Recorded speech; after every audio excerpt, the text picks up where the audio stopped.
سلام سلام كمي وعلكم لو ما عند خاء بزعبة إكسل مايكروسوفت أوفيس كمي كرنا كالندر and كمي كرنا خاء تتابل نحنا صبغ النصر كم تخون جور خاريكم مجمرتا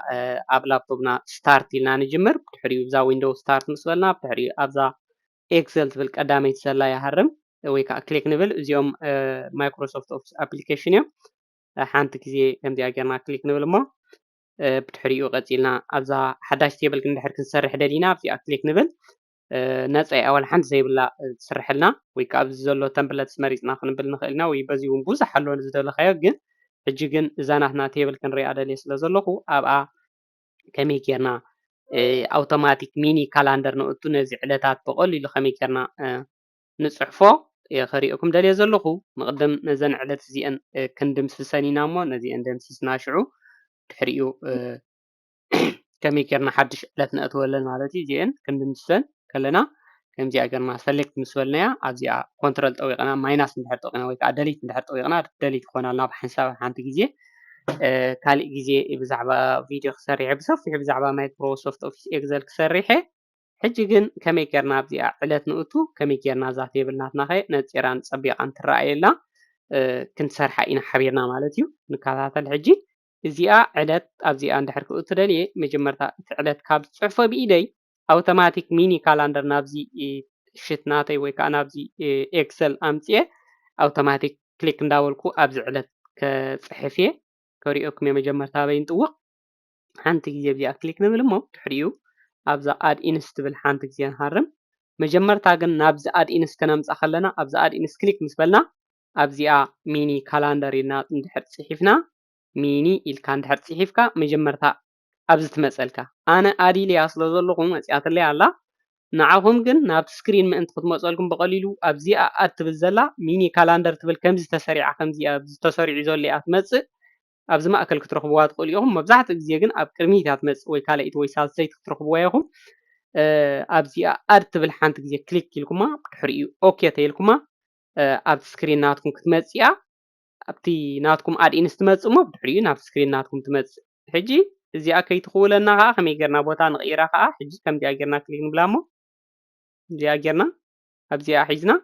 ናብ ዝደለናዮ ቦታ ንቕይራ ማለት እዩ ከምዚ ጌርና ሎኬሽና ንቋፀሮ በዚ ንቋፀራ ማለት እዩ ሕጂ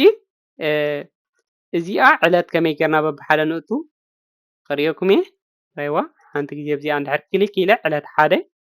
ሶኒ መዓልትን ዕለትን እያ ትኽክል ትፅሕፍ ከም ዘለካ ተርእየካ ኣብዚኣ ክሊክ ይብል እሞ ድሕሪኡ ኣብዚኣ ክሊክ ይብል ኣውቶማቲክ ትኣትወለይ ወይ ከዓ ትስራዓለይ ሕጂ ካብ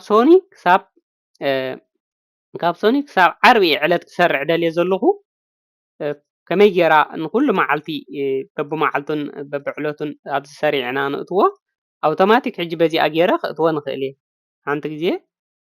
እንዲ ኣብዚኣ ክሊክ ይብል እሞ እዚኣ ፀላም መስቀል ምስ መፀትለይ ከምዚኣ ቀስ ኢለ ናብ ዝስሕብ እንድሕር ኣቢልያ ክሊክ እንድሕር ኢለያ ክሳብ ኣብዚኣ ዘላ ክሊክ ይብላ ድሕሪኡ ኣውቶማቲክ ይመፀለይ ዋላ ኣብዚ ኣብ ሓንቲ ግዜ ኣብዚኣ ፅሒፈ ስጋብ ታሕተ እንድሕር ሰሪዐያ ክትመፀለይ ትኽእል እያ ኣብ ነፃ ዝኾነ ቦታ ማለት እዩ ክትመፀለይ ትኽእል እያ እንተዘይኮይኑ ኣብ ልዕሊ ፅሕፈት ተኸይዳ ነቲ ፅሕፈትኩም ደምሲሳ ዕለት ጥራይ ክትመልአልኩም ስለትኽእል ማለት እዩ ከምዚኣ ጌርና ዕለታት ክንእቱ ንኽእል ኢና ብካልእ ኣገባብ ከዓ ከምዚኣ ጌርና ከዓ ክነእትዋ ንኽእል ኢና ሓንቲ ግዜ እዚኣ ክሊክ ንብል ዕለት ክልተ እዚኣ ዕለት ሰለስተ ርቡዕ ቸክ እንዳገበርና መዓልቲ እዚኣ ሓሙስ ዕለት ኣርባዕተ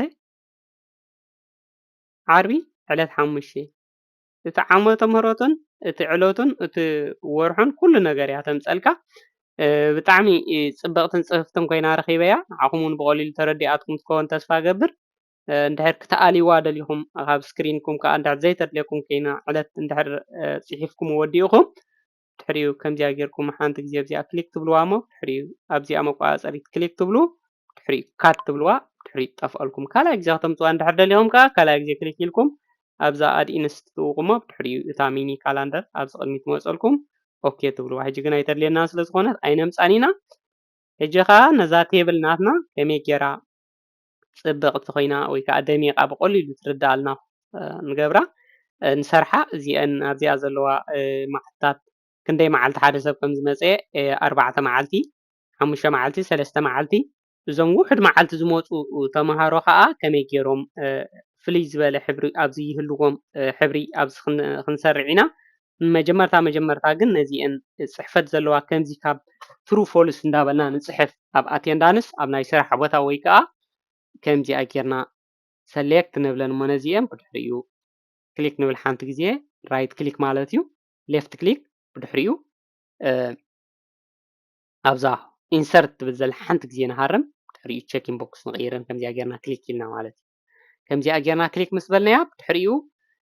ክንደይ መዓልቲ ከም ዝመፀ ሓደ ተምሃራይ ከምዚ ጌርካ ኣብዚ ክሊክ ክትብል ከለካ ኣብዚ ከዓ ይጎድልን ይውስኽን እዩ ዘሎ ትሪእዎ ኣለኹም ዶ እንድሕር ኣብዚኣ ክሊክ ኢለ 4 ትኸውን እንድሕር ማይናስ ገይረያ ከዓ ትጎድል ማለት እዩ ሕጂ እዚኦም ውሕድ መዓልትታት ንስራሕ ወይ ከዓ ንትምህርቲ መፂኦም ዘለው ተምሃሮ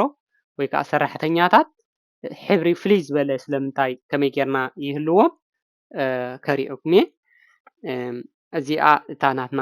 ቴብል እያ ከምዚኣ ጌርና ሰሌክት ንብላ ኦኬ ድሕሪኡ ኣብዚኣ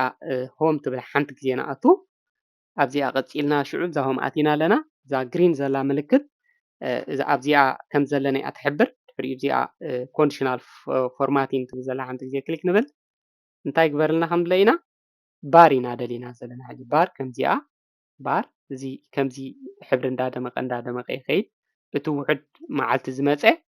ህስስ ዝበለ ሕብሪ ይህልዎ